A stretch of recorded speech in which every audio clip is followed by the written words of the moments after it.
I think at the beginning it's very highly focused on female. The natural assumption is it's going to be a female issue, and infertility is I call it's a we issue.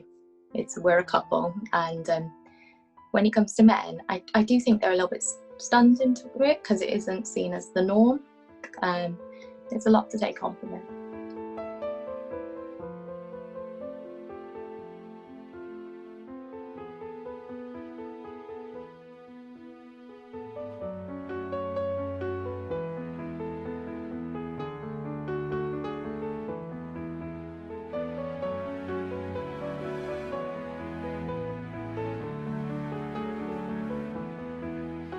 We had absolutely no idea when we decided 4 years ago we're ready.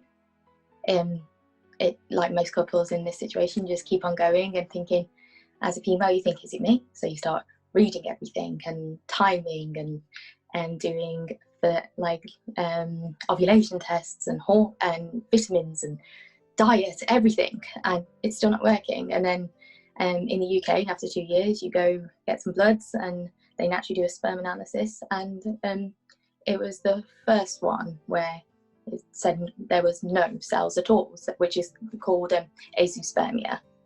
And my husband was like, maybe I didn't do it right, maybe I messed it up. So you go again and it comes back again, nothing. And then they have to investigate it, because there can be many reasons why men have azoospermia. It can be hormone levels, their testosterone's a little bit off, so they're not producing. There could be damages, blocks of tubes. It could be a Y chromosome issue, so they don't actually produce sperm. Or it can be like my husband, you do a genetic test and they find out you're either a cystic fibrosis carrier or you have it. And with CF, it can either, the mucus is so thick the sperm can't get through and it can't mix with the eggs, or the actual tubes that carry it don't exist. So you end up having to go for scans, an ultrasound on the testicles to see if it's there.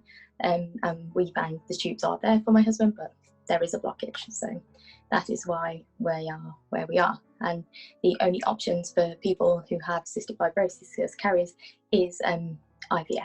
We have to go through a surgical sperm retrieval, which can be different types, where they express the sperm either through incisions or through a needle, and then we go through ICSI IVF, and that is currently we're in the referral process of waiting for our date when that will happen for us. The way my husband was told that he had no sperm cells, I wasn't particularly impressed with, because it was a phone call, and I think it's quite devastating news for a man to be told it's not you've got low or abnormal or low mobility, it's they don't exist, they're not there.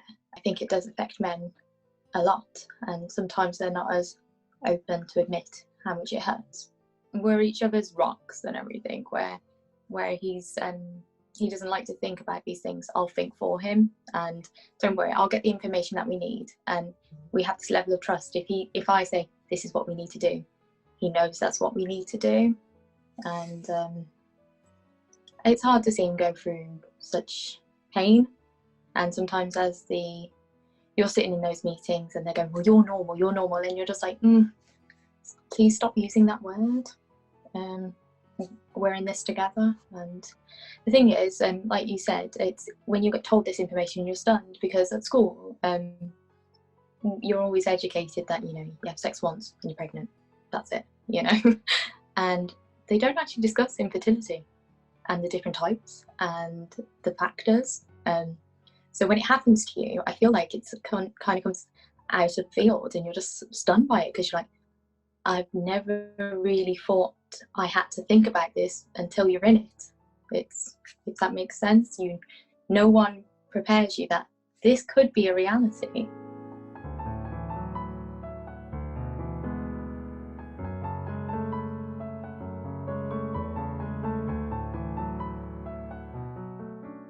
I can't say what his technical term for he has, because they're going, well, you do have 2 cystic fibrosis genes, but because they're both not classic, we can't say you're a classic cystic fibrosis, but he does have cystic fibrosis. So you're there going, sometimes I feel like we're imposters going to them because we can't go, he has classic. So I don't know. And especially because it's just been sprung on us this year.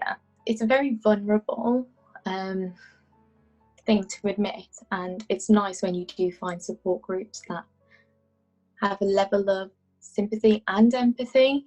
And sometimes you just need someone to talk to, because not everybody in your inner circle, in your real life, will understand or experience it. And I personally believe in like voicing your frustrations in safe zones, and voicing your concerns in safe zones, and asking questions in safe zones where people know and they can talk about their experiences through IVF, or if you find someone else that has cystic fibrosis carriers and you finally feel like, oh, I'm not alone. Oh my gosh, I'm not alone. Someone else understands how I feel or what I'm going through.